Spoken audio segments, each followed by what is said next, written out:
তুমি কি কখনো এমন কোনো গ্রামে গিয়েছ যেখানে দিনের বেলাতেও মানুষ কথা বলতে ভয় পায়, যেখানে বাতাসের শব্দে মনে হয় কেউ তোমার কানে কানে ফিসফিস করে কিছু বলছে? আজ তোমাকে আমি এমন এক গ্রাম আর সেই গ্রামের বিভীষিকা ডাইনি কাকলির গল্প শোনাব। বিশ্বাস করো, এই গল্পটা শোনার পর আজ রাতে তুমি একা ঘুমাতে পারবে না। গ্রামটার নাম ছিল নিশীথপুর। নামটা শুনলেই কেমন একটা গা ছমছমে ভাব হয় না? এই নিশীথপুর গ্রামেই থাকত কাকলি। সাধারণ একটা মেয়ে ছিল সে, কিন্তু গ্রামের কিছু মানুষের নোংরা রাজনীতি আর কুসংস্কার তাকে তিলে তিলে ডাইনি বানিয়ে দিল। তাকে পিটিয়ে গ্রাম থেকে বের করে দেওয়া হয়েছিল। অন্ধকার শ্মশানের ধারে এক কুঁড়ে ঘরে সে ধুকে ধুকে মরেছিল। কিন্তু মরার আগে সে এক ভয়ঙ্কর শপথ নিয়েছিল, সে ফিরে আসবে, সে রক্ত নেবে। কাকলি মারা যাওয়ার ঠিক 13 দিন পর থেকে নিশীথপুরে শুরু হলো তাণ্ডব। প্রথম শিকার হলো গ্রামের মোড়লের ছোট ছেলে। রাত তখন 12টা, পুরো গ্রাম নিস্তব্ধ। হঠাৎ মোড়লের বাড়ির জানলায় কে যেন নখ দিয়ে আঁচড় কাটতে শুরু করলো। Catch catch.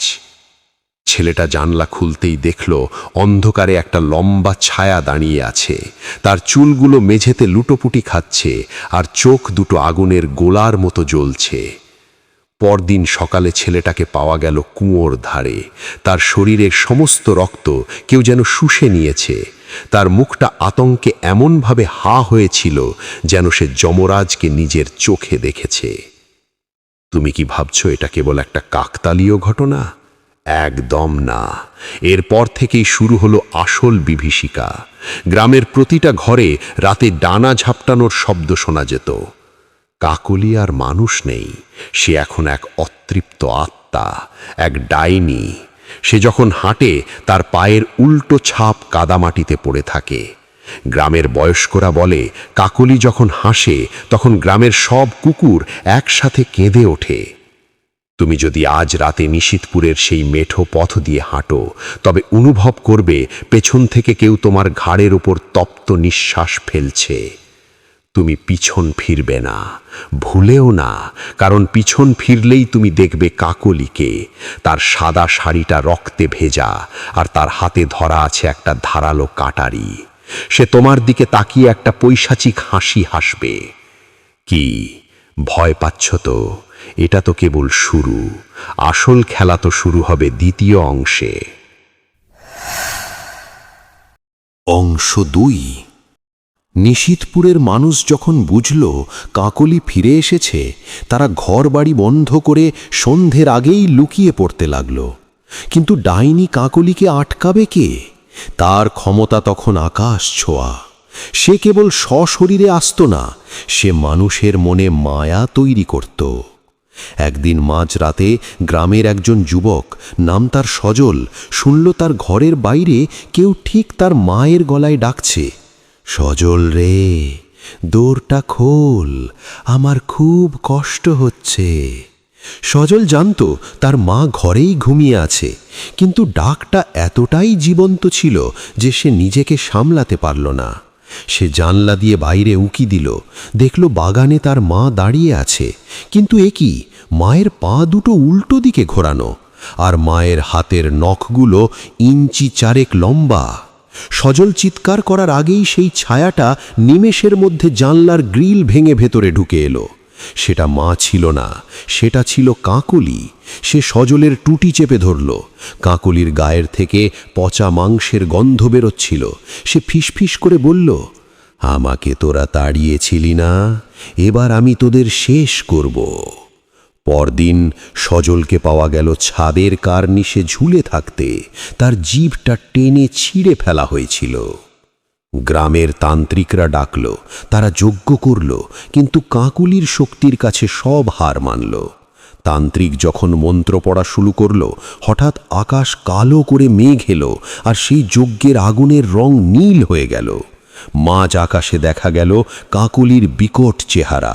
সে আকাশ থেকে অট্টহাসি হাসতে হাসতে বলতে লাগল, রক্ত চাই, আমার আরও রক্ত চাই।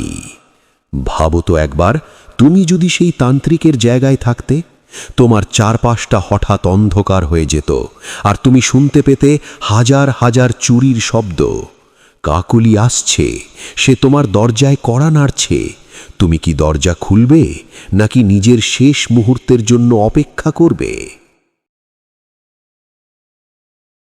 তুমি কি এখনো আমার সাথে আছো, নাকি ভয়ে ভিডিওটা বন্ধ করার কথা ভাবছ? যদি থেকে থাকো তবে বুকের পাটা আছে বলতে হবে, কারণ গল্পের এই অংশটা শোনার পর তোমার ঘরের চারপাশের পরিবেশটা বদলে যেতে শুরু করবে। জানালার পর্দার আড়ালে কেউ নেই তো? একবার দেখে নাও। নিশীথপুর গ্রামটা এখন এক জ্যান্ত কবরস্থানে পরিণত হয়েছে। কাকলির তাণ্ডব থামার নাম নেই। গ্রামের সাহসী ছেলে বলে পরিচিত ছিল রতন।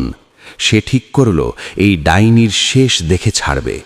সে তান্ত্রিকের দেওয়া একটা বিশেষ কবজ আর পুরনো এক বল্লম নিয়ে মাঝ রাতে চলল সেই শ্মশানের দিকে, যেখানে কাকুলিকে একসময় একা ফেলে আসা হয়েছিল। গ্রামের মানুষ তাকে বারণ করেছিল, বলেছিল, রতন যাস না, কাকুলি এখন আর মানুষ নেই, সে এখন শয়তানের দাসী। কিন্তু রতন শোনেনি। শ্মশানে পৌঁছতেই এক পচা গলার গন্ধে রতনের দম বন্ধ হয়ে আসার জোগাড় হলো। চারপাশটা ঘুটঘুটে অন্ধকার, কেবল দূরে কয়েকটা শিয়াল ডেকে উঠছে। হঠাৎ রতন দেখল শ্মশানের মাঝখানে একটা চিতা জ্বলছে, কিন্তু অবাক করা বিষয় হলো সেই চিতার আগুনের শিখা লাল নয়, বরং ঘন বেগুনি। আগুনের ওপাশে দাঁড়িয়েছিল কেউ একজন, পিঠ ফিরে থাকা সেই অবয়বটা, লম্বা সাদা শাড়ি পরা। রতন কাঁপা কাঁপা গলায় ডাকল, কে কে ওখানে? সেই ছায়াটা ধীরে ধীরে ঘুরল।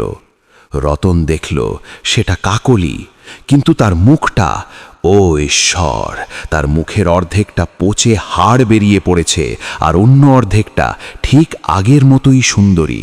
সে এক অদ্ভুত মায়াবী হাসি হেসে বলল, রতন, তুই এসেছিস, তোকেই তো খুঁজছিলাম। আমার একটা খেলার সাথী দরকার। রতন পালানোর চেষ্টা করল, কিন্তু দেখল তার পা দুটো মাটির সাথে আটকে গেছে, সে নড়তে পারছে না। কাকলি ধীরে ধীরে তার দিকে এগিয়ে আসতে লাগল। তার হাঁটার শব্দ নেই, সে যেন বাতাসের ওপর দিয়ে ভেসে আসছে।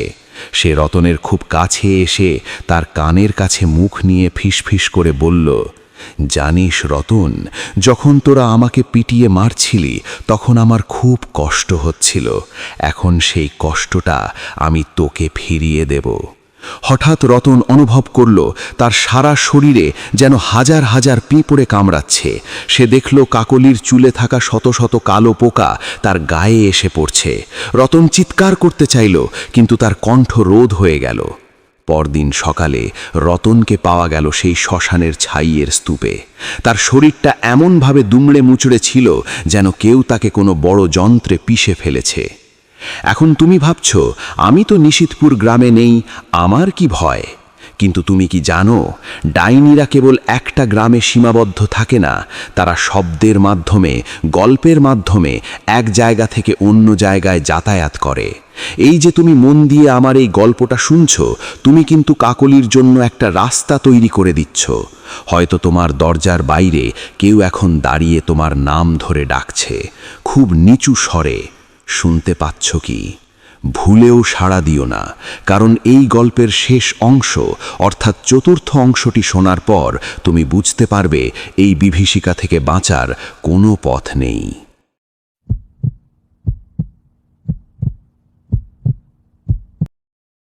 অংশ 4। তুমি কি এখনো এখানে? তোমার সাহস দেখে আমি অবাক হচ্ছি, কিন্তু মনে রেখো, অতিরিক্ত সাহস অনেক সময় কাল হয়ে দাঁড়ায়। গল্পের এই শেষ ধাপে আমি তোমাকে এমন এক সত্য জানাবো, যা শোনার পর হয়তো তুমি আজ রাতে আলো বন্ধ করে ঘুমানোর কথা ভাবতেও পারবে না। নিশীথপুর গ্রামের সেই শেষ অমাবস্যার রাত। আকাশে চাঁদ নেই, যেন মহাজাগতিক কোনো অন্ধকার গিলে খেয়েছে পুরো পৃথিবীকে।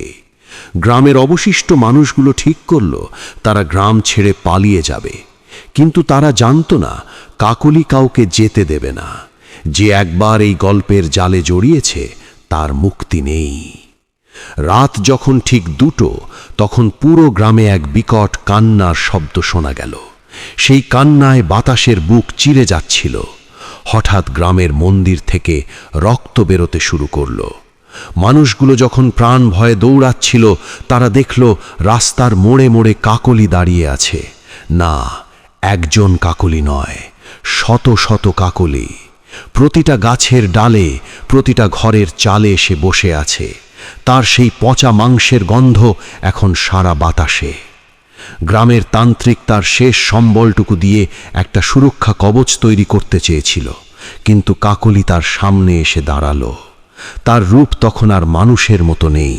তার উচ্চতা প্রায় 10 ফুট, হাতগুলো চিলের নখের মতো লম্বা, আর তার জিভটা মেঝেতে গড়াগড়ি খাচ্ছে। কাকলি তান্ত্রিকের চোখের দিকে তাকিয়ে অট্টহাসি দিয়ে বলল, আজ এই গ্রামের শেষ রাত, আর যারা এই গল্প শুনবে তাদের প্রত্যেকের ঘরে আমি একটা করে বীজ পুঁতে দিয়ে যাব। পরদিন সকালে নিশীথপুর গ্রামে কোনো প্রাণের অস্তিত্ব পাওয়া যায়নি। গ্রামটা এখন মানচিত্র থেকে মুছে গেছে। সেখানে কেবল ভাঙা ঘরবাড়ি আর হাড়ের স্তূপ পড়ে আছে। কিন্তু তুমি কি জানো সবথেকে অদ্ভুত বিষয় কি? নিশীথপুর এখন আর কোনো নির্দিষ্ট ভৌগোলিক জায়গায় নেই। নিশীথপুর এখন সেখানে যেখানে কেউ এই গল্পটা গভীর মন দিয়ে শোনে।